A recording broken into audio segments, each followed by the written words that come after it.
The Musician.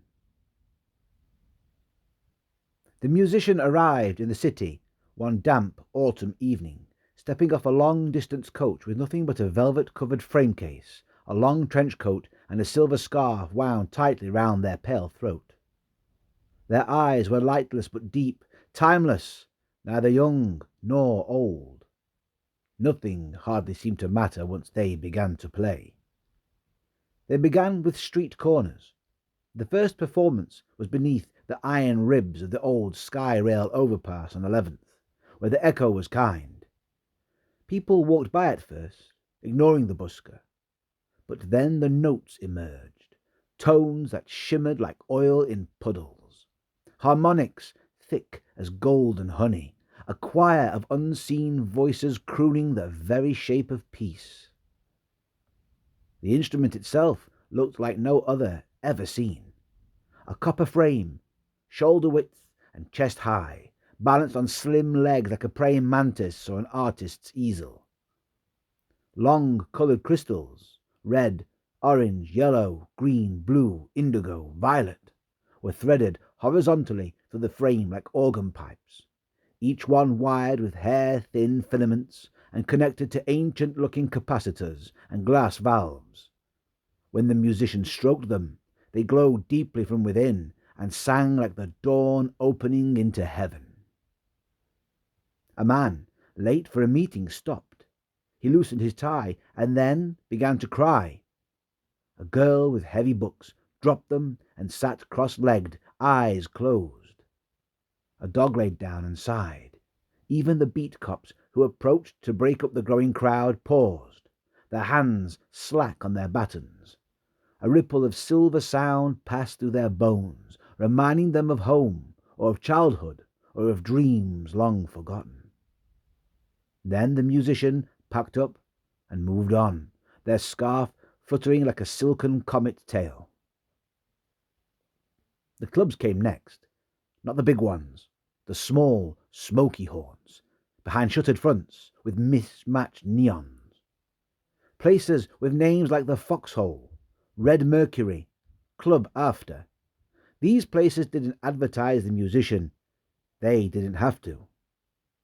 People came because they had heard, or rather they had not heard, because no one could record the music of the musician. Radio crews tried. TV vans pulled up with parabolic microphones and boom arms. However, what played back later was always just silence, with some faint hiss and crackle like distant surf. The musician's sound could only be heard and felt in person. It lived in the moment, ephemeral, fragile, unrepeatable. In those small rooms, the musician sat on a tall stool, eyes half closed, coaxing the choir from the crystals. Patrons fell in love with each other. Bitter exes forgave. Old men laughed like children again. A fight never once broke out. Even the drunks stayed soft, open-mouthed in wonder, tears of rediscovered happiness and of long-forgotten hope slipping down lined and sunken cheeks. Amongst those regulars who began to follow the musician was Blake. Blake was youngish, pale-eyed, a little hunched from a lack of confidence, as well as too much time spent behind audio desks. He was a synth tinkerer, with a studio flat full of old tubes and ancient patch cables. Blake heard the musician at the Bell Jar one Wednesday night, and came back the next night, and the next night, and the next.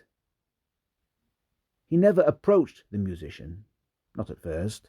He just sat at the same back table with the same glass of ginger beer, scribbling diagrams on a napkin and watching the way those slender fingers touched the crystal lengths. Not plucking, not strumming, more like gentle caresses of inviting strokes. Over weeks, Blake's obsession grew. He tried to build replicas of the instrument. Quartz bars, piezo pickups, resonators, even experiments with coloured glass, but nothing worked. None of it sang, none of it healed. And still he returned each night to hear the real thing and to feel his soul slip into blissful peace. He began to believe the musician wasn't from this world. How could they be? It was a rainy Thursday evening when the final performance took place, in a low-lit club called Violet Hour, wedged between a laundrette and a pawn-shop. The room was near silent as the musician played, notes rolling out like dawn across a frozen lake. A middle-aged woman and her husband leaned into one another like new young lovers. Two strangers reached out and held hands. A waiter stared thoughtfully at his own reflection in an empty glass and blinked at the happy tears. Then came the interval. The musician bowed once, never smiling, and disappeared backstage. That was when Blake stood. This was his chance. The silence was too perfect, the longing too sharp, the need to join the beauty had grown unbearable. With trembling hands he stepped up onto the stage and stood before the crystalline, copper-framed mystery. There were murmurs, but no one moved to stop him. This was part of the show, wasn't it? Blake reached out and touched a red crystal. But the sound was not beauty. It was a crackle, an ear-splitting, soul-shredding shriek like that of a child with their finger caught in the hinges of a door. The crystal pulsed with a sick, urgent flicker. Blake winced, then grinned maniacally, hitting another, then another. The instrument shuddered and trembled with horrible life, the room filled with evil strobing flashes like lightning gone wrong. Sound tore violently through the crowd, not as music, but as howling feedback, as if the universe itself was screaming from within. Someone let out a blood-curdling roar, and then chaos. A woman threw her chair, a man punched his brother. Bottles shattered, glasses flew, a jacket caught fire. Blake shrieked with laughter, hands frantic on the screaming crystals. Blood dripped from his fingers. His eyes were wide and blank with hellish rapture. He could not stop. He would not stop. The sound split the air like nails on a blackboard. The musician returned. No one saw from where. One moment they were not there, and the next they were. They moved across the broken floor like a ghost, face unreadable, scarf loose, crystals howling under Blake's ruined hands. They stepped up onto the stage and reached out gently. Blake turned, teeth bared like a cornered wild animal, and in one motion he yanked a violet crystal, snapping it free, before gleefully plunging it into the chest of the musician. There was no cry, only a soft exhale, and the musician collapsed, one hand trailing across the broken frame, which crumpled beneath them with a mournful clatter like a wind chime falling onto hard concrete. The music died. The madness stopped. Silence fell. Blake never recovered. He now sits silent in a ward somewhere, scarred fingers twitching over invisible crystals. As for the musician, no papers carried the story. No obituary ran. No friends came forward. There was no body. Only the smashed and broken frame of the instrument and a smear of what might have been blood, or something stranger. The club was shuttered. The room cleared.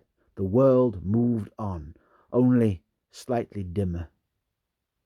Some say it was for the best, that such beauty had no place here in this harsh world, that the music was too powerful, too dangerous, that even if it meant peace, no single force should hold such sway over the human heart.